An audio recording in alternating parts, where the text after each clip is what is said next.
Okay, ninyi darasa la ngapi? Darasa la ngapi? Kukaa chini kwa madawati ni machache, si ndio hivyo? Ndio. Haya, kero nyingine, kitu gani kingine ambacho kinawasababisha mnakosa furaha? Ukija shule utamani hata kusoma. Kitu gani kingine? Yes. Unahitaji haraka afu natuambia ndio vibovu. Lakini chukua nafasi kwanza kabisa ni washukuru kwa upendo wenu, kwa uchangamfu wenu, kwa wepesi wenu, kwa uelewa wenu, na lakini niseme kitu kimoja, changamoto hizi ambazo umezisema tumezisikia na tutazifanyia kazi, sawa Changamoto ya kwanza mmesema madawati machache.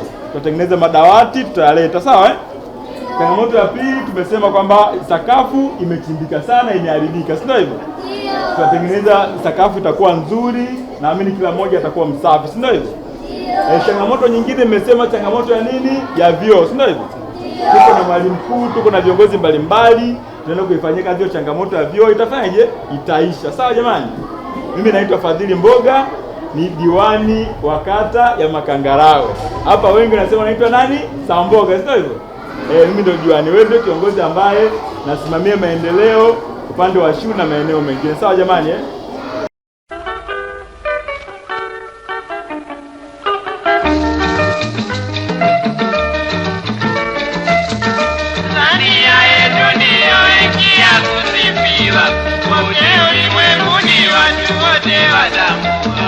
Tanzania yetu ndio nchi ya furaha.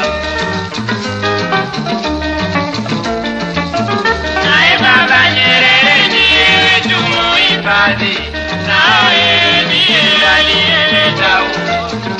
Tanzania yetu ndio nchi ya furaha. Tanzania yetu ndio nchi ya kusifiwa, wote ulimwenguni watu wote watambua. Tanzania yetu ndio nchi ya furaha. Naye Baba Nyerere ndiye tumuhifadhi, naye ndiye aliyeleta uhuru. Tanzania yetu ndio nchi ya furaha.